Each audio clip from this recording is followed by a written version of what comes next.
मित्रों, last video में हमने यूएनडीपी ह्यूमन डेवलपमेंट रिपोर्ट के पहले 4 इंडेक्स देख लिए थे। इस वाले वीडियो में मल्टी डायमेंशनल पॉवर्टी इंडेक्स पढ़ेंगे। वो खत्म होने पर भारत सरकार की गरीबी और भूखमरी से लड़ने के लिए कौन कौन सी योजनाएं वो पढ़ेंगे, और वो खत्म होने पर इकोनॉमिक सर्वे का 10 चैप्टर देख लेंगे। So like that this is going to be the last video of our budget and economic survey series 2017। सबसे पहले यूएनडीपी का 5वें नंबर का index multi dimensional poverty index MPI साल 2010 से बना रहे हैं। आप याद करो, ह्यूमन डेवलपमेंट इंडेक्स में हमने पढ़ा था 3 पिलर थे, पैदा होता, पढ़ता, पैसे कमाता। उसी प्रकार यहाँ पर 3 डायमेंशन है, education, health and standard of living. और फिर उसके इंटरनल इंडिकेटर्स होते हैं, एजुकेशन के 2, हेल्थ के 2 एंड स्टैंडर्ड ऑफ लिविंग के 6 में कौन सा, कि आपके घर में इलेक्ट्रिसिटी है कि नहीं, टॉयलेट है कि नहीं, पीने का पानी मिलता है कि नहीं, टीवी, टेलीफोन, बाइक, मोटरसाइकिल वगैरह है कि नहीं। तो ये सभी चीज़ों के इंडिकेटर उसको इतना इतना वेट असाइन करेंगे, और आपके घर में इनमें से कौन कौन सी सुविधाएं नहीं है, how many of this 10 indicators does your household lack, उस हिसाब से गरीबी का आकलन किया जाएगा। अब भारत के अंदर कितने गरीब हैं, 3 अलग अलग मेथड से देखते हैं। सबसे पहले भारत की सरकारी मेथड, ये सुरेश तेंदुलकर कमेटी ने एक्सपेंडिचर मेथड दी थी कि शहरी इलाके में एक व्यक्ति एक महीने में 1000 रुपये से कम खर्च करता है तो वो गरीबी रेखा से नीचे है, एंड उसी प्रकार गांव के अंदर 816 रुपये। So this is expenditure method, और उस हिसाब से 2011 में बोला गया कि भारत की 22% जनता below poverty line. This is expenditure method. World bank का है इनकम मेथड, एक व्यक्ति एक दिन में $1.90 परचेजिंग पावर पैरिटी के हिसाब से, अगर उससे वो कम पैसा कमाता है एक दिन में तो वो गरीब, तो उस प्रकार से 21% ऑफ इंडियन जनता इस गरीब। और ये यूएनडीपी का मल्टी डायमेंशनल पॉवर्टी इंडेक्स हमने पढ़ा, जहाँ पर 3 डायमेंशन हैं और 10 इंडिकेटर हैं। उस हिसाब से बोलते हैं कि भारत की 55% जनता गरीब है। यानी कि chief economic adviser Arvind Subramanian ने जो बोला था कि हम लोगों को यूनिवर्सल बेसिक इनकम के स्वरूप में कुछ पैसा दें तो भारत में गरीबी का स्तर कम हो सकता है, वो किस अनुसंधान में, ये सुरेश तेंदुलकर वाली मेथड के अनुसंधान में कम हो सकता है। बाकी भले सबको यूनिवर्सल बेसिक इनकम भी दिया जाए, फिर भी यूएनडीपी के हिसाब से तो भाई उनके पैमाने अलग हैं, because they are not counting only the lack of money as poverty.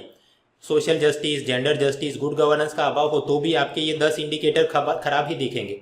For example, good governance नहीं है, इंफ्रास्ट्रक्चर, बुनियादी सुविधाएं नहीं है, तो हर एक के घर में बिजली, पानी, शौचालय की व्यवस्था नहीं है, सो देन भले सभी को पैसा दे दिया जाए बट वो गरीबी रेखा के नीचे ही दिखेंगे अकॉर्डिंग टू यूएनडीपीज मेथड। खैर वो सब बोल बच्चन मीन्स के लिए। हम वापस आते हैं, भारत के अंदर गरीबी रेखा को कैसे नापते हैं। योगेंद्र अलग कमेटी ने बोला कि ग्रामीण इलाके में पर डे अगर एक एडल्ट व्यक्ति को 2400 कैलोरी से कम भोजन मिल रहा है, या शहरी इलाके में 2100 कैलोरी से कम मिल रहा है, तो फिर वो आदमी गरीबी रेखा से नीचे है। उसके बाद बनी लाकड़ा वाला कमेटी, उन्होंने कहा कि इतनी कैलोरी खाने के लिए जो पैसा चाहिए, प्लस क्लोथिंग, प्लस शेल्टर के लिए कितना पैसा चाहिए, वो सब जोड़ के उन्होंने बोला कि गांव में और शहरों में इतनी इतनी गरीबी रेखा। मतलब लाकड़ा वाला का अप्रोच था कंजम्पशन एक्सपेंडिचर, अलग का अप्रोच था कैलोरी इनटेक मेथड। उसके बाद बनी सुरेश तेंदुलकर कमेटी, उन्होंने लाकड़ा वाले कमेटी की मेथड को थोड़ा और एक्स्ट्रापोलेट किया। एक व्यक्ति एक महीने में शहरी इलाके में अगर 1000 रुपये से कम खर्च कर पाता है तो वो गरीबी रेखा से नीचे है, और ग्रामीण इलाकों में बोला 816 रुपये। अब इस हिसाब से आप गिने कि एक व्यक्ति का एक महीने का खर्चा तो डिवाइडेड विथ 30 डेज, तो अगर आप दिन में 33 रुपये या उससे ज़्यादा खर्च करते हो तो आप गरीब नहीं हैं और आपको कोई योजना का लाभ नहीं मिलेगा। ऐसी कुछ बात बाहर निकल कर आ रही थी, इसलिए लोगों ने विरोध किया। तो मनमोहन सिंह ने एक और कमेटी बना दी, रंगराजन कमेटी। उन्होंने इसी चीज़ को थोड़ा और निखार के बोला कि पर पर्सन पर मंथ नहीं, 5 लोगों की एक फैमिली एक महीने में 7035 रुपये शहरों में अगर खर्च करे तो वो गरीब नहीं है, उससे कम तो गरीबी रेखा से नीचे। अब इधर भी आप अगर डिवीजन मेथड से जाओ कि 5 लोगों का 30 दिन का खर्चा, तो एक दिन के लिए एक व्यक्ति का कितना खर्चा पता चलेगा, सम 47 रुपीज़। तो अगेन लोगों ने क्रिटिसाइज किया कि आप गरीबों का मजाक उड़ा रहे हैं। पर मित्रों, आप इकोनॉमीज ऑफ स्केल के हिसाब से सोचिए, 5 घरों में एक एक कप चाय बनाने के लिए कितना एलपीजी खर्च होगा, और उसके सामने एक ही घर में 5 लोगों की चाय बनाने के लिए कितना एलपीजी खर्च होगा, क्योंकि पानी को गर्म करने के लिए एक हद तक तो हर एक जगह पे चाहिए, राइट। सो अकॉर्डिंगली जो रंगराजन ने बोला था वो अपने हिसाब से सही था कि भाई 7035 रुपये per month for a family of 5। खैर अभी के लिए भारत कि ऑफिशियल मेथड कौन सी है। इकोनॉमिक सर्वे नीति आयोग के आंकड़े कोट करता है और नीति आयोग बोलता है हम सुरेश तेंदुलकर मेथड के आंकड़े कोट करते हैं। तो ये मतलब सुरेश तेंदुलकर 1000 रुपये वाली मेथड। उस हिसाब से साल 2011 में भारत की 27 करोड़ आबादी और परसेंटेज के हिसाब से 22% जनता गरीब।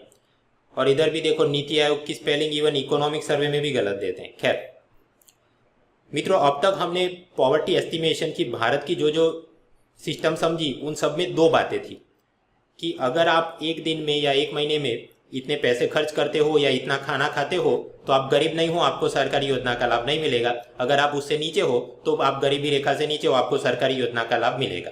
Something like this was happening.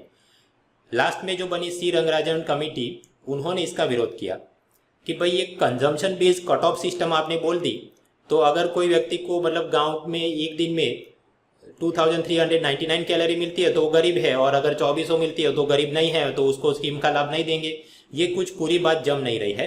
So rather than looking at some specific thing, हमने प्रत्येक हाउस होल्ड का ओवरऑल डेप्रीवेशन देखना चाहिए और उस हिसाब से लोगों को योजनाओं के लाभ देने चाहिए। उसी से हमारा सोशियो इकोनॉमिक कास्ट सेंसस का कंसेप्ट निकलता है।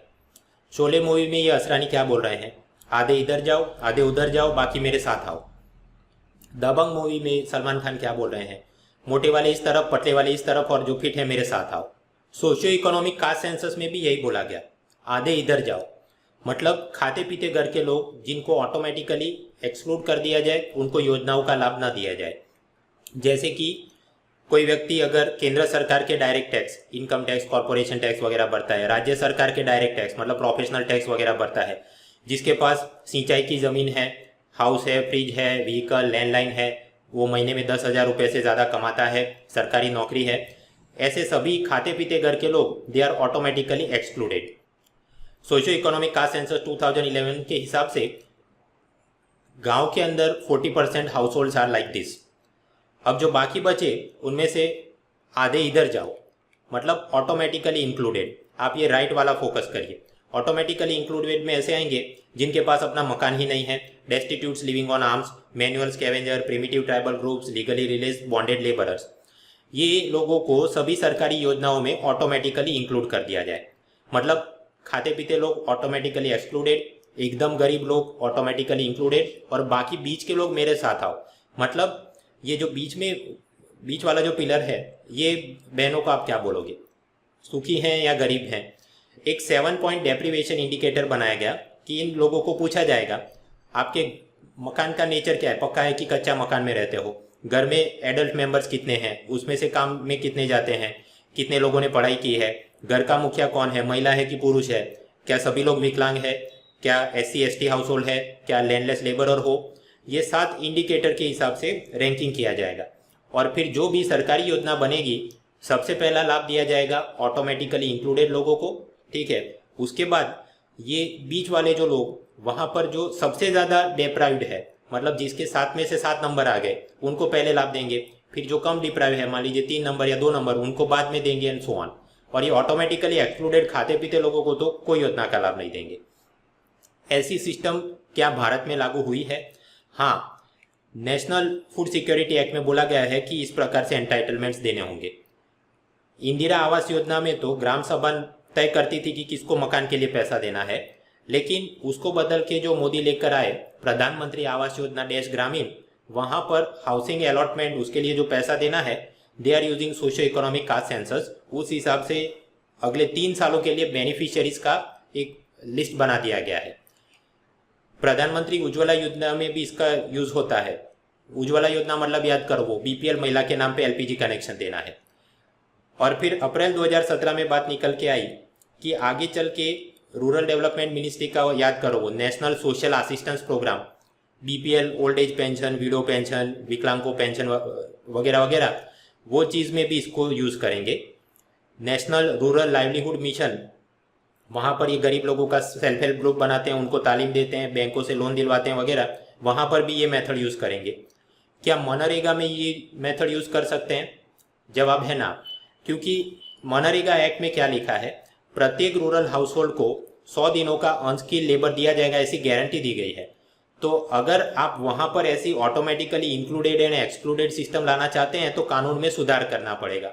अब लोकसभा में तो हो जाएगा, राज्यसभा में थोड़ी दिक्कत आ सकती है, तो फिर finance bill is money bill वाला गेम खेलना पड़ेगा। खैर मित्रों, ये सोशियो इकोनॉमिक कास्ट सेंसस, उसका ओवरऑल कोऑर्डिनेशन देखा मिनिस्ट्री ऑफ रूरल डेवलपमेंट में। ग्रामीण इलाकों में सर्वे उन्होंने नहीं कराया और जुलाई 2015 में आंकड़े भी रिलीज कर दिए, जो मैंने यहाँ पर लिखे हैं कि गांव में 40% house hold automatically excluded, 0.092% automatically included and so on.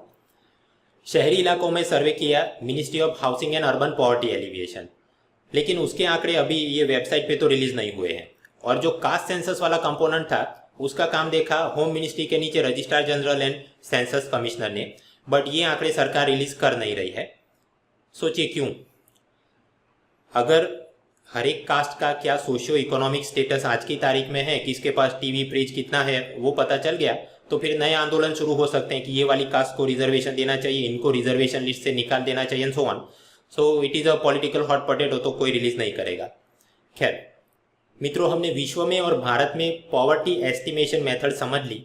अब थोड़ी योजनाएं देखते हैं कि गरीबी निवारण के लिए सरकार क्या कर रही है। सबसे पहली और सबसे बड़ी योजना क्या है? रूरल डेवलपमेंट मिनिस्ट्री की मनरेगा।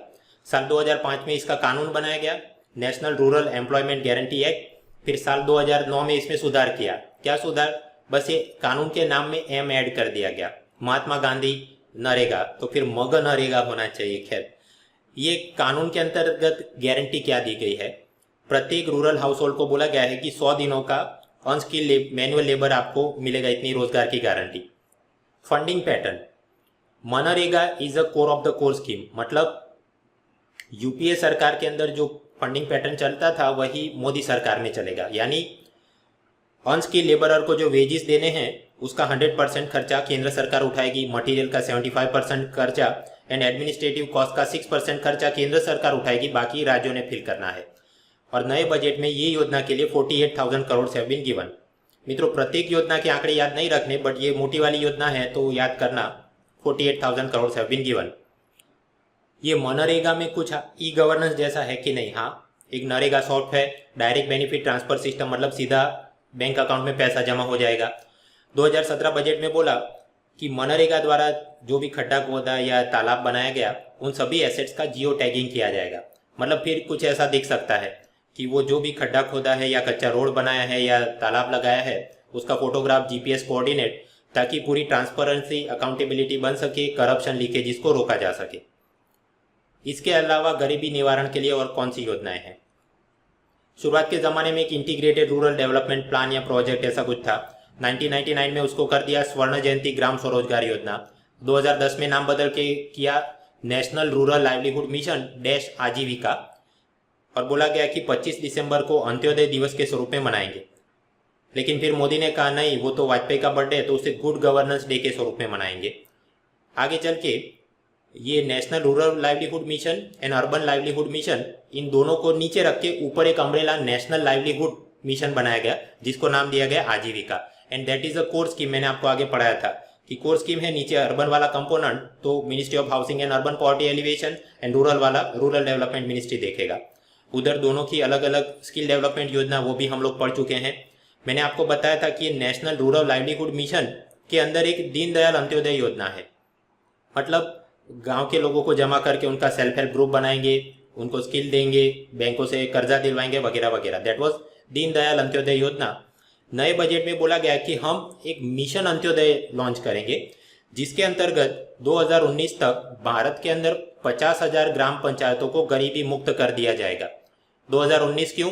क्योंकि वो खास है इसलिए कि गांधी की 150वीं जन्म जयंती है।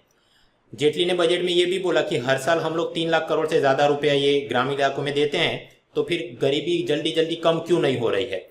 इसलिए हम आगे चल के कॉम्पोजिट पॉवर्टी इंडेक्स बनाएंगे ताकि ग्राम पंचायतों की अकाउंटेबिलिटी मॉनिटरिंग में सहायता रहे कि ऊपर से इतना पैसा हमने भेजा, आपके पहले इतने गरीब थे तो अब इतने गरीब हुए कि नहीं हुए हैं। एक प्रीलिम के लिए मॉक क्वेश्चन बनाते हैं। साल 2019 तक भारत सरकार क्या क्या करना चाहती है? Open defecation free India, yes. स्वच्छ भारत मिशन याद करो। हाउसिंग फॉर ऑल नहीं, वो तो 2022 में करेंगे। Doubling the income of farmers again 2022 में करेंगे। तो जवाब ऑल ऑफ द अबव नहीं होगा बट होगा ए। तो मित्रों, इस तरह से हमने यूएनडीपी का ह्यूमन डेवलपमेंट रिपोर्ट और उसके 5 इंडेक्स और उस अनुसंधान में भारत सरकार की योजनाएं देख ली। अब देखते हैं ग्लोबल हंगर इंडेक्स। ये बनाने वाली संस्था का नाम है international food policy research institute. अब हंगर इंडेक्स तो मतलब ये अमेरिका और नॉर्वे और स्वीडन की गिनती नहीं करेंगे, ऐसे हाई इनकम ग्रुप को ये सीधा इग्नोर कर लेते हैं और खड्डे में गए 118 देशों का ये मूल्यांकन करते हैं। आप याद करो, ह्यूमन डेवलपमेंट इंडेक्स क्या था? पैदा होता, पढ़ता, पैसे कमाता। उसी प्रकार इन लोगों ने भी पिलर बनाए हैं। फर्स्ट इज अंडर न्यूरिशमेंट, मतलब कि जनता को पर्याप्त मात्रा में कैलोरी नहीं मिल रही, तो बोलते हैं कि भारत की 15% जनता ऐसी है। Second pillar is child wasting, मतलब हाइट के हिसाब से आपका वजन कम है, तो ये लोग बोलते हैं भारत के 15% बच्चे ऐसे हैं, acute under nourishment. Third is child stunting, मतलब आपकी उम्र के हिसाब से आपकी ऊंचाई कम है, क्रॉनिक अंडर न्यूरिशमेंट, और भारत के करीब 39-40% बच्चे ऐसे हैं। And last pillar is child mortality की बिलो 5 ईयर एज में डेथ हो जाए तो 5% केस ऐसे आते हैं।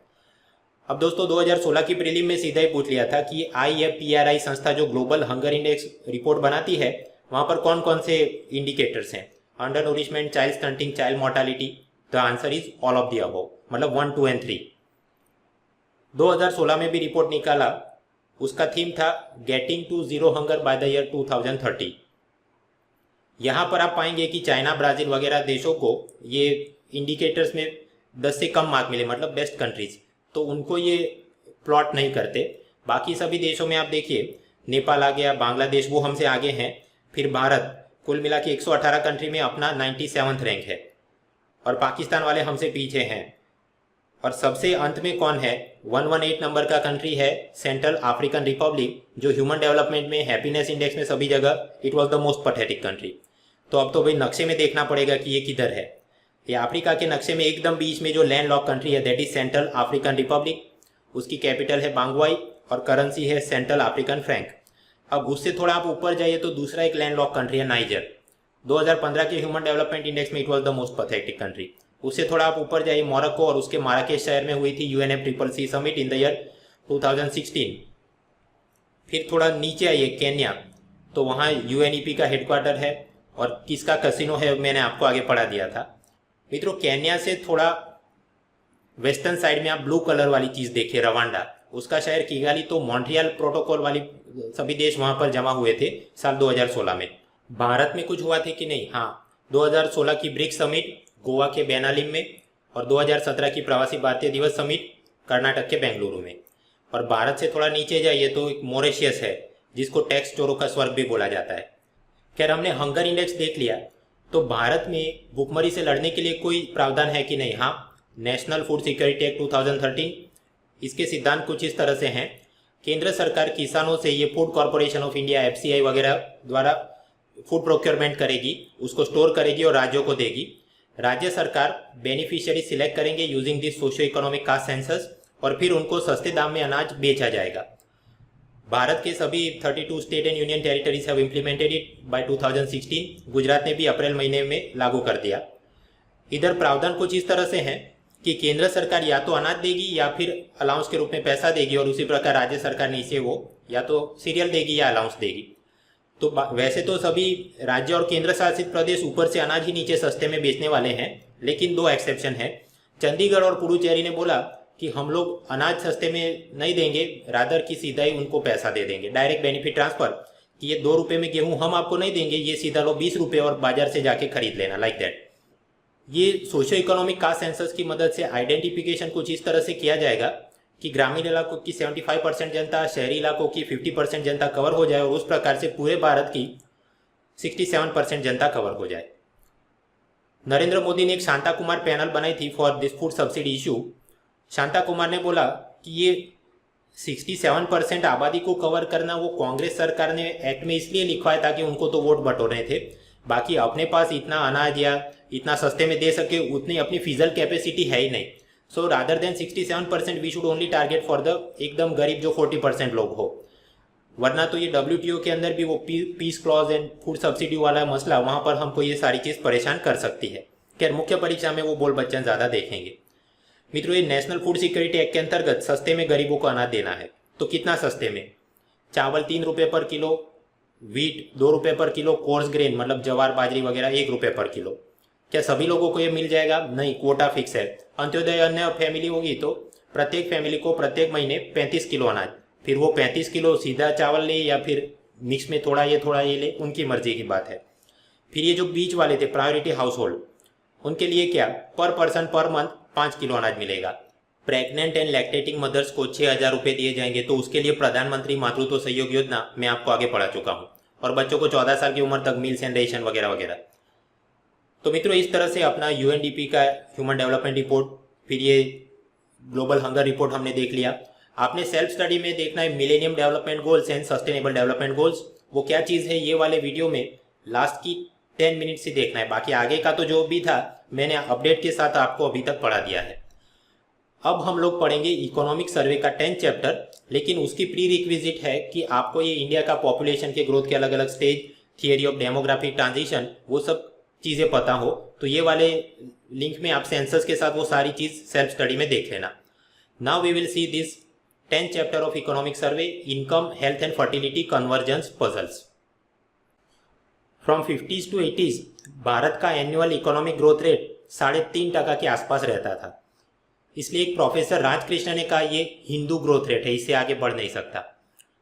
आज की तारीख में ये द हिंदू का ग्रोथ रेट हो सकता है, क्योंकि वैसे ही वो न्यूज़पेपर तो लोग कम ही पढ़ते हैं। खैर, अरविंद सुब्रमण्यम बोलते हैं कि भाई हम लोग ये हिंदू ग्रोथ रेट से तो बहुत आगे बढ़ गए हैं, पूरे देश का इकोनॉमिक ग्रोथ रेट निकालो या प्रत्येक राज्य का आप जीएसडीपी ग्रोथ रेट निकालो, बहुत ज़्यादा तरक्की भारत में हो रही है।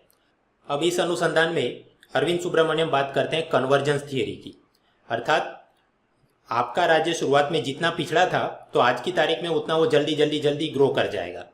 The less develop your state is at the beginning, the faster it will grow subsequently. और ये बात साबित करने के लिए अरविंद सुब्रमण्यम चाइना की केस स्टडी दिखाते हैं कि देखो वहाँ भी इंटीरियर प्रोविंसेस के अंदर गरीबी ज़्यादा थी, लोग वहाँ से माइग्रेट करके कोस्टल प्रोविंसेस में रोजगार की तलाश में आ जाते थे और फिर बैकएंड में रेमिटेंस के स्वरूप में पैसा इंटीरियर प्रोविंसेस में भेजते थे, जिस कारण से इंटीरियर प्रोविंसेस के अंदर भी कंजम्पशन बढ़ा, डिमांड बढ़ी, मैन्युफैक्चरिंग एक्टिविटी, प्रोडक्टिविटी, वेजेस सब बढ़े और सब वो जो पिछड़े हुए प्रांत थे वो भी जल्दी आगे बढ़ने लगे। That is the convergence theory. लेकिन क्या भारत में ऐसा हो रहा है? सुब्रमण्यम ने पाया कि भारत के अंदर भी इंटीरियर स्टेट से कोस्टल स्टेट की तरफ माइग्रेशन तो होता है, बट उस हिसाब से जितनी तेजी से इंटीरियर स्टेट ने भी ग्रो कर जाना चाहिए according to this convergence theory, वो अपने भारत में हो नहीं पा रहा है। अब इसके लिए कौन कौन से कारण जिम्मेदार हैं वो चर्चा हम 13 चैप्टर में कर चुके हैं। याद करो, स्पेशल कैटेगरी स्टेट, उसके ऊपर एड कर्स, रिसोर्स कर्स, पुअर गवर्नेंस स्ट्रक्चर, जिसके चलते वहां पर विकास हो नहीं पा रहा है। 11 चैप्टर में हमने पढ़ा था कि भारत का इंटरनल ट्रेड उसके फॉरेन ट्रेड से भी 1.7 टाइम्स ज़्यादा है और भारत के गरीब राज्य भी बाकी देश के साथ ढेर सारा ट्रेडिंग कर रहे हैं। तो उस हिसाब से तो वहाँ के सारे पोकेमॉन विकसित हो जाने चाहिए, राइट? बट वो नहीं हुआ। क्यों? क्योंकि वो इंटरनल ट्रेड ग्रोथ जेन्युइन नहीं था। वो तो एक्साइज में माफी, सीएसटी, वैट, वेयर हाउसिंग वगैरह के चक्कर में हमको बड़ा चढ़ा के आंकड़ा दिख रहा था। बट होपफुली जीएसटी आने के बाद सभी राज्यों का बराबर विकास हो जाएगा, ऐसा सुब्रमण्यम बोलते हैं। हम वापस चाइना की केस स्टडी में जाएं। इंटीरियर प्रोविंस से कोस्टल प्रोविंसेस में माइग्रेशन हुआ, रेमिटेंस का पैसा वापस गया और विकास हो गया। भारत में भी इंटीरियर स्टेट से कोस्टल स्टेट में माइग्रेशन हुआ और हर एक साल करीब 1.5 लाख करोड़ रुपए वापस रेमिटेंस के स्वरूप में तो जाते हैं। तो फिर भारत के इंटीरियर स्टेट्स का विकास क्यों नहीं हो रहा है? अरविंद सुब्रमण्यम बताते हैं कि वो पैसा रेमिटेंस के स्वरूप में जा रहा है, कैपिटल या इन्वेस्टमेंट के स्वरूप में नहीं। एक सामान्य उदाहरण से आप समझिए, बिहार का कोई डॉक्टर अगर गुजरात में काम कर रहा है तो अपने माँ बाप को पैसा वापस भेजेगा, यस। बट अगर उसका छोटा भाई ये कहे कि मुझे बिहार में ही क्लिनिक लगाना है, आप पैसा दीजिए, वो नहीं देगा। वो बोलेंगे कि नहीं, तू इधर आ जा, हम गुजरात में क्लिनिक लगाते हैं। सो इन्वेस्टमेंट इन कैपिटल के स्वरूप में पैसा वापस नहीं जा रहा है। दूसरा कारण, जो इंटीरियर स्टेट से लोग बाहर आ गए तो वो वापस जाते नहीं, तो ब्रेन ड्रेन हो गया, प्रोडक्टिविटी इस कारण से बढ़ती नहीं है। फॉर एग्जाम्पल, अगर बिहार का ही कोई व्यक्ति हैदराबाद या बेंगलोर के अंदर आईटी कंपनी में काम करता है, उसने ढेर सारा पैसा भी बना लिया, उसमें वो मैनेजमेंट स्किल भी आ गई, तो क्या वो वापस जाके बिहार में आईटी कंपनी शुरू करेगा? ना, क्योंकि वो खुद भले पढ़ा लिखा है, बट बिहार के अंदर तो लिटरेसी रेट हार्डली 47%, तो बाकी के स्किल वर्कर्स उसे उधर मिलेंगे नहीं। So again he will stick to this rich states only. तो इन्हीं के चलते एक विशेष साइकिल जैसा क्रिएट हुआ और ये पिछड़े राज्य पिछड़े ही रह गए। कन्वर्जेंस थियरी हमको क्या बोलती है कि अगर कोई राज्य पहले बहुत पिछड़ा था तो अब उसने बहुत तेजी से गति करनी चाहिए because of this remittance and things. परंतु भारत में ये गरीब राज्यों की पर कैपिटा इनकम के बारे में आप बोलिए, उनके कंजम्पशन के बारे में बोलिए, तो उतनी तेजी से उनका विकास नहीं हो रहा है जैसा कि चीन के अंदरूनी प्रांतों का हो रहा है। उसका कारण सुब्रमण्यम बताते हैं यही सब कि भाई लेबर कैपिटल की मोबिलिटी नहीं है। ये बात सही है कि भारत में अब कॉम्पिटिटिव फेडरलिज्म का दौर चल रहा है, लेकिन ये गरीब राज्यों में, स्पेशल कैटेगरी स्टेट में अभी भी गवर्नेंस स्ट्रक्चर इतना पुअर है, ईज ऑफ डूइंग बिजनेस नहीं है, therefore they are unable to attract the capital investment. तो मतलब इनकम कंजम्पशन में वो कन्वर्जेंस थियरी के हिसाब से तेजी से गति नहीं कर रहे हैं, लेकिन कुछ जगह पर पॉजिटिव प्रोग्रेस है। गरीब राज्यों में भी अब लाइफ एक्सपेक्टेंसी तेजी से बढ़ रही है, IMR, MMR, total fertility rate वो सब कम हो रहा है तेजी से। इसका कारण कि ये सब चीज़ों के अंदर तो टेक्नोलॉजी का फ्लो ज़्यादा तेजी से हो रहा है। और दूसरा कारण ये कि अब अमीर राज्य पहले से ज़्यादा इम्प्रूव कर नहीं पा रहे हैं, सैचुरेशन पॉइंट पे पहुंच गए हैं। ये बात आपको नेक्स्ट स्लाइड में क्लियर हो जाएगी। मान लीजिए किसी विद्यार्थी ने फर्स्ट अटेम्प्ट में कैट में 47 परसेंटाइल लिए और दूसरे अटेम्प्ट में वो मेहनत करके 95 परसेंटाइल ला सकता है, हाँ, और ग्रोथ कितना दिखेगा 102%। पर किसी स्टूडेंट ने फर्स्ट अटेम्प्ट में 95 परसेंटाइल हासिल किए तो दूसरे अटेम्प्ट में उसको 99 परसेंटाइल लेने हो तो बहुत मेहनत लगेगी और फिर भी ग्रोथ कितना दिखेगा, हार्डली 4%। अब यही परिस्थिति कन्वर्जेंस थियरीज जो हमको बोलता है कि जो राज्य पहले एकदम पिछड़ा था अब उसने तेजी से गति करनी चाहिए। क्या ये संभव है? हाँ, बिहार का लिटरेसी रेट अराउंड 47%, तो उसको बढ़ के वो केरला जितना हो सकता है 90%, हाँ हो सकता है अगर मेहनत करे। और ग्रोथ कितना देखेगा 102%। और उसके सामने केरला जिसका ऑलरेडी लिटरेसी रेट 90% है उसको बढ़ा के 95% करना हो तो बहुत ज़्यादा कंपैरेटिवली मेहनत लगेगी और फिर भी ग्रोथ रेट कितना देखेगा around 5.5%। So this are the reason कि कन्वर्जेंस थियरी असल में भारत में क्यों दिख नहीं रही है। आगे 10th चैप्टर में सुब्रमण्यम बात करते हैं growth and fertility. Fertility rate क्या होता है? 15 to 49 एज ग्रुप में 1000 महिलाएं हों तो उसके सामने कितने नए बच्चे पैदा हुए, that is the fertility rate. Then what is total fertility rate? अगर कोई महिला 15 to 49 एज ग्रुप में जिंदा रह जाए और उसको कितने बच्चे पैदा हुए, 1 बच्चा, 2 बच्चा, 3 बच्चा, that is total fertility rate. मान लीजिए अगर 2 बच्चे पैदा हुए, that is total fertility rate 2, तो उसका मतलब क्या, वो महिला और उसका पति मर भी जाएगा तो भी सामने पॉपुलेशन जो कि त्यो बरकरार रहेगी। भारत की पॉपुलेशन पॉलिसी में टारगेट है कि टोटल फर्टिलिटी रेट हो जाए 2.1। इसको समझते हैं, हर एक महिला के 2-2 बच्चे हो बराबर, बट कुछ केस में ऐसा होगा कि एक आध महिला का एक बच्चा मर गया तो फिर वो एक और बच्चा पैदा होगा, राइट। तो उस महिला के क्वांटिटी वाइज तो आपको 3 दिखेंगे बट सामने दिख कितने रहे हैं, 2। अर्थात एवरेज आप निकालने जाएंगे उस हिसाब से तो वो 2 से थोड़ा ऊपर लगेगा, तो 2.1 इज द रिप्लेसमेंट लेवल ऐसा बोला जाता है।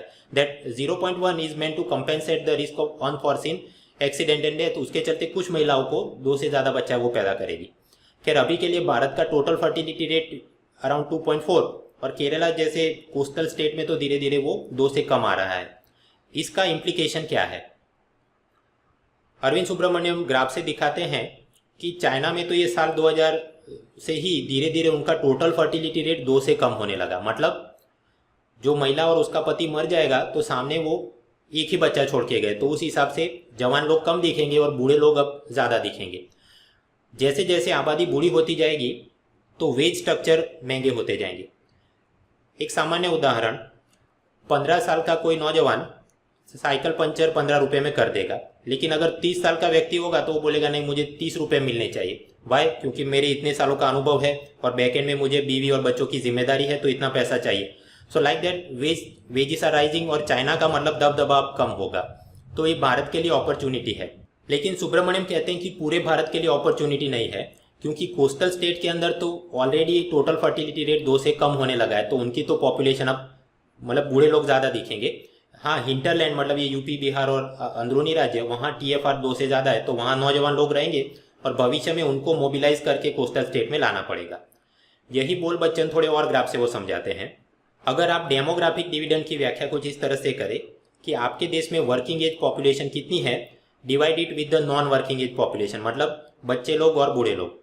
अगर ये जवाब 1 से ज़्यादा आ जाए रेशियो तो आप बोलेंगे डेमोग्राफिक डिविडेंड है, मतलब हटे कट्टे नौजवान लोग ज़्यादा हैं compare to the dependent people. अब आप चाइना में देखिए, वो मैक्सिमम डेमोग्राफिक डिविडेंड ले गए अप टू 2 से ज़्यादा रेशियो, मतलब जितने कामदार थे उसके सामने एक ही बूढ़ा या बच्चा आदमी था। तो मतलब इतना उत्तम डेमोग्राफिक डिविडेंड उनका साल 2010 तक रहा। अब धीरे धीरे तो वो पतन हो रहा है। उसी प्रकार ब्राज़ील का भी पतन होगा। भारत के अंदर हम डेमोग्राफिक डिविडेंड पे जाएंगे बट अपने जो कोस्टल स्टेट हैं वहाँ पर 2020 के बाद वो धीरे धीरे कम होने लगेगा, इंटीरियर स्टेट में उसके थोड़े साल बाद। मतलब बोलने का क्या है, डेमोग्राफिक डिविडेंड जब होगा तो वर्किंग एज पॉपुलेशन ज़्यादा होगी, यंगर पॉपुलेशन होगी, एंटरप्रेन्योरशिप की भावना होगी, प्रोडक्टिविटी जीडीपी ग्रोथ आपको बढ़िया दिखेगा, उस हिसाब से पर कैपिटा इनकम कंजम्पशन, उस हिसाब से टैक्स बेस बड़ा होगा, तो केंद्र सरकार को जितनी आमदनी होगी उस हिसाब से नई नई योजनाएं कर सकते हैं। और जीडीपी जितना मोटा होगा उस हिसाब से आप फिजिकल डेफिसिट भी इन टर्म्स ऑफ क्वांटिटी ज़्यादा पैसा उधारी करके वो गरीब कल्याण में कुछ योजनाएं कर सकते हैं। तो ये सारे लाभ तो रहेंगे, बट 2020 के बाद कोस्टल स्टेट में ये डेमोग्राफिक डिविडेंड पीक कर जाएगा, धीरे धीरे उसको कम होना शुरू हो जाएगा। हिंटरलैंड के अंदर 2040 के बाद, मतलब 2020 के बाद कोस्टल स्टेट में क्योंकि आबादी बूढ़ी हो जाएगी तो उनकी इकोनॉमी को चलाए रखने के लिए, उनका ग्रोथ इंजन मेंटेन करने के लिए आपने ये हिंटरलैंड यूपी बिहार वगैरह से लोगों को माइग्रेट करके इधर कोस्टल स्टेट में लाना पड़ेगा। That will require labour mobility from the hinterland to the coastal state. पर उसकी कुछ पूर्व शर्त ये है कि मकान भाड़े कम होने चाहिए। तो आप याद करो, नोटबंदी से लॉन्ग टर्म बेनिफिट क्या होगा, मकानों के भाड़े कम होंगे। सुब्रमण्यम यही बोल बच्चन इधर करते हैं। उसी प्रकार ईपीएफओ फैक्ट्री लेबर लॉ में रिफॉर्म्स की आवश्यकता है। टेक्सटाइल एंड शू इंडस्ट्री को छोटे शहरों में बसाना चाहिए ताकि वैसे ही वहाँ पर रेंट सस्ते होते हैं तो लेबर मोबिलिटी को वो प्रोत्साहन करता है। तो ये सब करेंगे और इस हिसाब से सबका साथ सबका विकास सब कुछ होगा। ऐसा ही बोल बच्चन ये 10th चैप्टर में चला और हमने पढ़ लिया। तो मित्रों, इस तरह से अपनी budget economic survey 2017 series theory current survey chapters वो सब मुझे जो पढ़ाना था मैंने पढ़ा दिया। मित्रों, इसके अलावा प्रीलिम का रिवीजन प्लान, प्रायोरिटी सब्जेक्ट, उस बाबत मुझे जो भी कहना था ये आर्टिकल में मैं कह चुका हूँ। अगर आपने पहले से लेके आखिरी तक ये पूरी पावर पॉइंट लेक्चर सीरीज देखी है तो मैं आपको शाबाशी देता हूँ, क्योंकि ये साबित करता है कि आप अपनी कॉम्पिटिटिव एग्जाम्स के बारे में, अपने करियर के बारे में गंभीर हैं, you are a hard working and sincere person. तो आपको कहीं ना कहीं सफलता ज़रूर मिलेगी, इररिस्पेक्टिव ऑफ कि हमने आपको अब तक जो भी पढ़ा है उसमें से कितने सवाल निकलते हैं। So have faith in your self. In retrospect अब मुझको ये भी लगता है कि कुछ वीडियो के अंदर ऑडियो क्वालिटी ख़राब है, उसका वापस रिकॉर्डिंग कर सकते थे, या कुछ जगह पे गलतियां भी हुई हैं। कुछ जगह मुझे अब लगता है कि वो वाला टॉपिक में और बढ़िया तरीके से समझा सकता था, या फिर कि ज़्यादा डेप्थ में पढ़ाया होता तो उसमें से सवाल निकलने के चांस और बढ़ जाते। ऐसा भी लगता है ये वाली योजना रह गई, वो टॉपिक के साथ दूसरे 2-3 और साइड टॉपिक या करंट अफेयर्स में पढ़ा देता तो वहाँ से यूपीएससी का कोई सवाल निकल आता तो आपको भी लाभ हो जाता और मेरा भी नाम हो जाता। बट अब वो जब करने का कोई समय और अवसर बचा नहीं, तो अब भगवान मालिक है, the lord is my saviour and my जज। मित्रों, अपनी लेक्चर सीरीज खत्म हुई है, लेकिन पिक्चर अभी आपके लिए तो बाकी है। पूरा साल द हिंदू पढ़ो नहीं पढ़ो, बट कम से कम इंडियन एक्सप्रेस के अंदर इकोनॉमी डेवलपमेंट पढ़ के पावर पॉइंट तो आप अपडेट करते ही रहना। आप याद करो, भारतीय महिला बैंक, 5 एसोसिएटेड बैंक, उनका एसबीआई के साथ मर्जर किया गया। अब सरकार ने मन बनाया है कि एक और सरकारी बैंक के साथ ऐसा कुछ करेंगे। 9 जून 2017 को ये रिपोर्ट आई। कौन सी बैंक का करेंगे अभी नहीं बोला, वो तो बोल बच्चन चलेगा। बट जब भी वो अपडेट आए तो आप याद करो अपना BS 171 बैंकिंग फाइनेंस, और उसके अंदर वो बैंक क्लासिफिकेशन में शुरुआत में मैंने आपको पढ़ाया था। तो वहाँ पर ये नई लाइन आप ऐड कर देना कि ये वाली सरकारी बैंक को इसके साथ मर्ज कर दिया गया। ये बात सही है कि ये current affairs magazine, PDF file वगैरह में अपडेट आते रहेंगे, बट आपने आदत रखी पावर पॉइंट को ही अपडेट करने की, तो आपको रिवीजन में उतनी सुविधा रहेगी। क्योंकि मुझे तो अब जो भी अपडेट करना है मैं 2018 में करूँगा, आपको तो उसके बीच में भी ढेर सारी कॉम्पिटिटिव एग्जाम इंटरव्यू में अपीयर होना है। आगे का रास्ता, अब क्योंकि हार्डली 1 वीक ही बचा है तो मॉक टेस्ट देने का कुछ ज़्यादा लाभ मुझे दिखता नहीं है। कैट की परीक्षा हो तो आप जितने इवन आखिरी रात तक मॉक टेस्ट दो तो आपको लाभ रहेगा, क्योंकि मैथमेटिक्स रीजनिंग में उसी स्टाइल के अगर क्वेश्चन आ गए तो आपकी उतनी सॉल्व करने की स्पीड बढ़ती है। परंतु आपने 2 घंटे जनरल स्टडीज़ की मॉक टेस्ट देने में निकाल दिए, मान लीजिए आपको एक आध सवाल नहीं आया, कोई डिजीज़ के बारे में पूछा गया था और उसके आंसर की देखने पर आपको पता चला हो कि ये डिजीज़ का fact number 1 and fact number 2 is like this, तो उतनी आपकी तैयारी बढ़ी। बट हो सकता है कि यूपीएससी वाले उस डिजीज़ के बारे में पूछे fact number 3 and fact number 4, क्योंकि वर्बेटिम कोई मॉक टेस्ट है तो सीधा सवाल निकलता है नहीं। इसलिए अगर पढ़ना है तो पूरा ही डिजीज़ का पॉइंट पढ़ लेना चाहिए। परीक्षा के आगे पूरी रात जागने का दुस्साहस मत करना, क्योंकि वहाँ से कोई सवाल निकलते हैं नहीं, और वो पूरा जो फिजिकल एंड मेंटल स्ट्रेस रहता है उसके कारण फिर स्पेशली इन पेपर 2 वो रीजनिंग वगैरह में दिक्कत आती है। एग्ज़ाम सेंटर पर आप जाएंगे तो कुछ नौटंकीबाज, शोबाज, होशियारी मारने वाले लोग जोर जोर से बातें करेंगे, तुमने ये टॉपिक पढ़ा, इससे तो पक्का सवाल निकलेगा। वो 1979 में इसको साहित्य अकादमी का अवार्ड मिला था, वो वाला आदमी अभी मर गया तो उसकी नॉवेल का तो पक्का पूछेंगे, ये तो आएगा ही आएगा वगैरह। वो सब चीज़ों को आप इग्नोर करें। पेपर 1 खत्म होने के बाद आप बाहर निकलेंगे तो अगेन कुछ लोग होशियारी मारेंगे, यार ये तो एकदम लल्लू इजी टाइप का पेपर था, मैंने तो इतने सारे टिक कर दिए, इस बार तो 150 से ऊपर ही कट ऑफ रहेगा। वो सब को भी आप दिमाग में स्ट्रेस में मत लीजिए। एग्जाम हॉल के अंदर हो सकता है आपकी बेंच एकदम छोटी हो, उसमें दरारें हों, कोई ट्यूबलाइट बराबर नहीं, गर्मी लग रही है, खिड़कियां खुल नहीं रही हैं वगैरह वगैरह।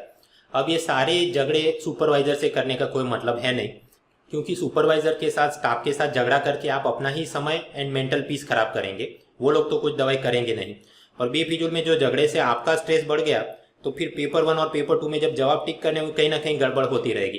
पेपर 2 में आप 3-4 बार पैराग्राफ पढ़े पर वो दिमाग में जाए ही नहीं कि इसमें अजम्पशन क्या और इन्फरेंस क्या।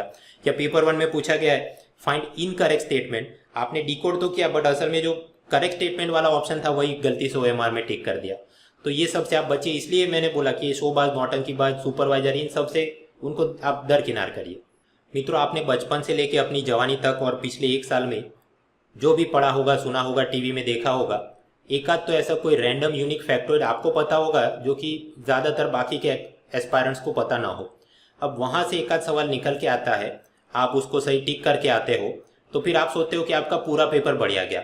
और फिर जब प्रीलिम फेल हो जाता है तो आदमी सोचता है नहीं मेरा तो बढ़िया गया था, ये तो यूपी, बिहार और IIT और engineer and English medium and Tamil Nadu and Kerala people, उनके कारण मेरा नंबर नहीं लग रहा है। नहीं, वो एक सवाल आपका सही गया उस हिसाब से नहीं, आपने पूरा पोस्ट एग्जाम एनालिसिस करना चाहिए। कट ऑफ की हाई हाई नहीं, सिस्टमेटिकली देखो कि मैंने जो पढ़ाई की थी वहाँ से प्रश्न निकले कि नहीं, मेरे पास जो मटेरियल था क्या उसमें से प्रश्न निकले कि नहीं, और निकले तो मैंने ठीक से टिक किया कि नहीं, उस हिसाब से भविष्य की स्ट्रैटेजी अपडेट करो। अगर आपने मेरे यूट्यूब पे 3 सालों के 3 इकोनॉमिक सर्वे सीजन्स देखे हैं तो पाया होगा कि पुरानी सीजन्स के सामने इस वाले में मैंने बहुत सारी टॉपिक्स एलिमिनेट कर दिए, कॉम्प्रेस कर दिए। खास करके फाइनेंस वाला देख लो, इंश्योरेंस देख लो, बैलेंस ऑफ पेमेंट देख लो। ये सब क्यों? क्योंकि मैं भले परीक्षा में खुद अब नहीं बैठता, पर जो प्रश्न निकल रहे हैं उसका आराम से अध्ययन करता हूँ और उस हिसाब से अपडेट करता रहता हूँ, ताकि ये जो अपना लाइन ऑफ वर्क है वहाँ पर मेरा सर्वाइवल सक्सेस बना रहे कि मैंने जो पढ़ाया था उसमें क्या कमी रह गई और भविष्य में और कौन से टॉपिक कवर करने चाहिए। तो मैं अपने सक्सेस सर्वाइवल के लिए ये कर रहा हूँ, तो आप तो अपनी पूरी ज़िंदगी का दाव लगा रहे हो कि मेरी सरकारी नौकरी लग जाए। तो घर बैठ के आराम से अध्ययन करना चाहिए कि आपकी कौन सी गलतियाँ रह गई और भविष्य में सुधारनी है। हर एक आदमी पहले ही अटेम्प्ट में प्रीलिम मेंस इंटरव्यू क्लियर होगा नहीं, अभी तो 2-3 अटेम्प्ट आपके और जाएंगे। तो फिर तीसरे अटेम्प्ट में परिस्थिति ऐसी हो जाएगी कि इतना सारा मटेरियल है और पता ही नहीं चला कि मैं कौन से टॉपिक पे फोकस करूं, मेरा कमजोर एरिया क्या है। So please do the post exam analysis. Prelim cut offs साल 2013 और 14 में दोनों ही पेपर के मार्क काउंट होते थे, मतलब कुल मिला के 400 मार्क। उस वक्त आप पाएंगे कि 400 का 50% मतलब 200 के आसपास कट ऑफ रहते थे। ये देखिए सभी कैटेगरी में मैंने लिख दिए हैं। Around 200 it use to be in 2013 and 2014। उसके बाद 2015 और 16 में पेपर 2 को क्वालिफाइंग कर दिया, केवल 33% लाने हैं। तो मतलब मेरिट कहाँ से बनता है? GS पेपर 1 200 मार्क्स से, तो उस वक्त भी 200 का आधा निकालिए, 100, 50% के आजू बाजू ही रहा। आप ये 2015 का देख लीजिए या 2016 का देख लीजिए। और जब से 33% हुआ तो आप पाएंगे कि जनरल OBC का 50% से थोड़ा अप एंड अदर कैटेगरीज थोड़ा डाउन। अगर हम स्पेसिफिकली साल 2016 का प्रीलिम पेपर GS 1 आप पाएंगे 38 questions were from current affairs, 62 from theory portion. कुल मिला के 78 क्वेश्चन ऐसे थे जो standard book, newspaper, material, lecture से निकले थे। डिफिकल्टी वाइज आप पाएंगे करीब 49 to 50 क्वेश्चन इजी टाइप के थे। इजी मतलब जो बराबर तैयारी करके आए हो उसको तुरंत याद आया, अच्छा ये तो मैंने इधर पढ़ा था, इधर सुना था, वो कर सके। मतलब अराउंड 50 गिन के चलो तो 100 मार्क का ऐसा कि ठीक ठाक तैयारी के साथ गया हो आदमी, वो टिक कर सके। उसके बाद 18 क्वेश्चन मीडियम एंड 33 एकदम टफ, कि जो कभी बाप जन्म में सुना नहीं हो ऐसे terms and things were asked. तो आप ये 2016 का जनरल कट ऑफ देखो, मतलब लाइट पर्पल कलर कितना है 116, यानी 100 से ऊपर। तो वो कैसे होगा? इजी तो मतलब कि वो तो एक प्रकार की सीलिंग हो गई कि उससे तो आपने आगे जाना था। उसके ऊपर लोग कितना आगे गए? तो मीडियम एंड टॉप लेवल में जिसकी जितनी ज़्यादा तैयारी थी, plus that law of averages, मतलब जो कुछ लोग ये गिन के चलते हैं कि 3 सवाल टिक कर दो, भले 2 गलत हो जाए और 1 सही हो जाए तो उस हिसाब से भी थोड़ी तो हमको आगे बढ़त मिल जाएगी। खैर, तो उस हिसाब से मतलब 100 से ऊपर वो 116 तक चला गया। अब मित्रों, आजकल ये लॉ ऑफ एवरेजेस का कुछ ज़्यादा ही ट्रेंड चल रहा है। मैं ये भी आपको बता दूं कि देखोग तुकबाजी में हर एक चीज़ टिक करना भी जोखिमकारी हो सकता है। 2016 की प्रीलिम आप घर बैठे आराम से सॉल्व करें तो पाएंगे कि काफ़ी आसान दिखता है। वो इसलिए कि बहुत सारे find the which of the following statements are correct बोल के 3-4 वाक्य दिए हों, तो उसमें जो भी एब्सोल्यूट टाइप के स्टेटमेंट थे, ऑल मस्ट टाइप के, उसको आप एलिमिनेट कर दो तो अपने आप आपके जवाब बन जाते थे। तो वहाँ पर ये स्मार्ट एलिमिनेशन और उस हिसाब से वो लॉ ऑफ एवरेजेस आपको बढ़िया दिखेगा। पर जब एग्जामिनर अपने असली मूड में आ जाए फॉर बैक ब्रेकिंग, कमर तोड़ने के लिए, तो पेपर कड़क भी निकलते हैं। आप देखिए 2016 में आपको कट ऑफ दिखता है 116, सामने 2015 में कितना है 107। अब ये बात सही है कि 2015 में वैकेंसी थोड़ी ज़्यादा थी तो इस हिसाब से थोड़ा नीचे रहेगा, बट फिर भी आप शांति से पेपरों का अध्ययन करें तो 2015 के डिफ़िकल्टी वाइज वहाँ पर कड़क था पेपर, वो स्मार्ट एलिमिनेशन और वो सब करना मुश्किल था। तो मेरे कहने का तात्पर्य ये है कि पहले से कोई दिमाग में आप सेट करके मत जाए कि इतने तो मैं टिक करके ही आऊँगा। वो तो बहुत सारे वेरिएबल्स रहते हैं, आपके एकदम स्ट्रांग एरिया में से कुछ भी नहीं आया तो क्या करोगे, राइट। खैर, प्रीलिम के बाद आराम से पोस्ट एग्जाम एनालिसिस करना चाहिए। वहाँ पर आप पाएंगे कि ज़्यादातर ऑनलाइन फॉरम और रूबरू चर्चा में भी कोई भी सीरियस विद्यार्थी को पूछो कितना आपका स्कोर बन रहा है, ही वुड से 80 to 130 की रेंज में। अब उसका मतलब ये भी नहीं कि आप फेल हो जाएंगे या पास हो जाएंगे। कारण बहुत सारे हैं। पहला कि अनऑफिशियल आंसर की में सारे जवाब सही नहीं होते। जो आंसर की जितनी जल्दी रिलीज होती है उसमें उतनी ज़्यादा गड़बड़ें होती हैं। ज़्यादातर सिंसियर स्टूडेंट इसी रेंज में बोलते हैं, तो पक्का कितना रहेगा वो बोलना हमेशा मुश्किल रहता है। ट्रोल लोग ऑनलाइन फॉरम में अपना एकदम स्कोर इन्फ्लेट करके बताते हैं, और बहुत कम सिंड्रेला स्टोरी ऐसी निकलती है कि पहले ही अटेम्प्ट में उसका प्रीलिम मेंस इंटरव्यू सब कुछ निकल जाए। बाकी आप सबको लोगों ने अभी 2-3 अटेम्प्ट और देने पड़ेंगे। तो मेरे कहने का तात्पर्य ये है कि अच्छा, इतना 50% के हिसाब से मेरा इतना स्कोर नहीं बन रहा है तो मेरा तो नंबर नहीं लगेगा, तो मैं तो अब तैयारी नहीं करूँ वगैरह, और मैं ये छोटी परीक्षा में लग जाता हूँ। नहीं, हाथ में पकड़ा है तो भाई मेंस वगैरह की तैयारी आप चालू ही रखो। उसका कारण मैं आपको बताऊँ। आजकल दौर चल रहा है ये डाइजेस्टेड बुलेट पॉइंट टाइप के, पावर पॉइंट है, पीडीएफ है, माइंड मैप है, या पढ़ेंगे तो आपके दिमाग में वो टॉपिक तो क्लियर हो जाएगा, पर मेंस परीक्षा में जब लिखना है तो उसके लिए जो लैंग्वेज स्किल चाहिए, it requires continuous reading. 2016 mains में आप देखेंगे कि कई सारे सिंसियर स्टूडेंट्स टॉपर की टक्कर में ही उनके जनरल स्टडीज़ में मार्क हैं, लेकिन ऐसे में और ह्यूमैनिटीज़ ऑप्शनल हो तो वहाँ पेपर 1 में 10 मार्क 20 मार्क कम पड़ गए, और मार्क्स देने का स्प्रेड ऐसा रखा गया कि सीधा उसका नंबर ही चला जाए। तो वो जो language and expression skill cultivate होनी चाहिए, वो तो आप नियमित रूप से न्यूज़पेपर, योजना, कॉलम ये सब पढ़ते रहे। तो फिर अगर ये सोच लिया कि नहीं मेरा तो ये प्रीलिम में इतना स्कोर नहीं बन रहा है और ये वाले एक्सपर्ट बोल रहे हैं कि इतना कट ऑफ होगा, तो अब ये छोड़ के मैं तो सीधा कुछ दूसरी परीक्षा की तैयारी में लग जाता हूँ। मित्रों, इस साल के इकोनॉमिक सर्वे में ये अरविंद सुब्रमण्यम ने ये वाला ग्राफ वो वाला ग्राफ करके ढेर सारी इंटरप्रिटेशन, बिग डेटा एनालिटिक्स किया है। अब एक डेटा एनालिटिक्स में आपको देता हूँ। यूपीएससी के एनुअल रिपोर्ट्स आप देखें, कुछ पता ऐसा चलता है कि अगर 100 टॉपर्स निकले हैं तो उनमें से 15 लोग ऐसे होंगे जो फर्स्ट अटेम्प्ट में ही उन्होंने क्लियर कर दिया, 26 ऐसे होंगे जिनका सेकंड अटेम्प्ट था, 26 ऐसे होंगे जिनका थर्ड अटेम्प्ट, फिर 18 लोग ऐसे कि फोर्थ अटेम्प्ट, 15 लोग ऐसे कि जो 5वां या उससे अधिक वाला अटेम्प्ट। तो ये क्या है, 100 लोग एक ही साल में जो क्लियर होके निकलते हैं उसमें ये सक्सेस का बेल शेप कर्व बन रहा है। मतलब कि ये थर्ड अटेम्प्ट के बाद वो चाइना के डेमोग्राफिक पीक जैसी परिस्थिति होती है कि धीरे धीरे चांस कम होने लगता है। उसके कारण बहुत सारे हैं कि जो ज़्यादा अटेम्प्ट दे चुका है तो वो अपनी गलतियों से एक मेंटल फटीग आ गया तो परीक्षा की स्ट्रेटेजी में सुधार नहीं करता। बैक एंड में वो किसी नौकरी में लगा है, बीवी बच्चों की जिम्मेदारी, तो पहले जितनी फराटे से वो तैयारी कर नहीं पा रहा है, सो ऑन। मान लीजिए तीसरे अटेम्प्ट में भी आपका नंबर नहीं लगता और फिर आप सोचते हैं अब मैं जाके स्टाफ सिलेक्शन, बैंक, जीपीएससी कुछ परीक्षा देता हूँ, तो उस परीक्षा के अंदर तो वो आपका पहला अटेम्प्ट होगा। और आजकल माहौल ऐसा बना है कि सभी परीक्षाओं के अपने सिलेबस, उनके सीनियर प्लेयर और पूरी सिस्टम ऐसी डाइवर्स हो रही है कि वहाँ फिर आपने अगेन बेल शेप कर्व बनेगा। तो ऐसा करते करते आपके एज और अटेम्प्ट कहाँ खत्म हो जाएगी आपको पता नहीं चलेगा। इसलिए जो भी परीक्षा पकड़ी, 1-2 परीक्षा आप स्पेसिफिक टारगेट करें और उसमें आपका दिल जान लगा दीजिए। अगर आपने अभी अभी तैयारी शुरू की है, मतलब 1 साल से 8 महीने से, तो प्रयत्न कीजिए कि स्ट्रेट एरो की तरह इसी साल आपका किसी परीक्षा में नंबर लग जाए, प्रीलिम, मेंस, इंटरव्यू, सिलेक्शन हो जाए। या फिर कि मान लीजिए इससे पहले आपने एक दो अटेम्प्ट यूपीएससी के ऐसे ही बिना तैयारी के या कैजुअली दे दिए थे और आपका ये सीरियस अटेम्प्ट है, तो प्रयत्न करिए कि मुख्य परीक्षा तक सिलेक्शन अपना होना चाहिए। थर्ड सीरियस अटेम्प्ट तक तो कहीं ना कहीं ऑफिसर रैंक की जॉब मिल जानी चाहिए, चाहे यूपीएससी हो, स्टाफ सिलेक्शन, बैंक, कहीं पर भी। ये 4 और उससे अधिक अटेम्प्ट देना, वो सब मित्रों दिल बहलाने वाली बातें हैं।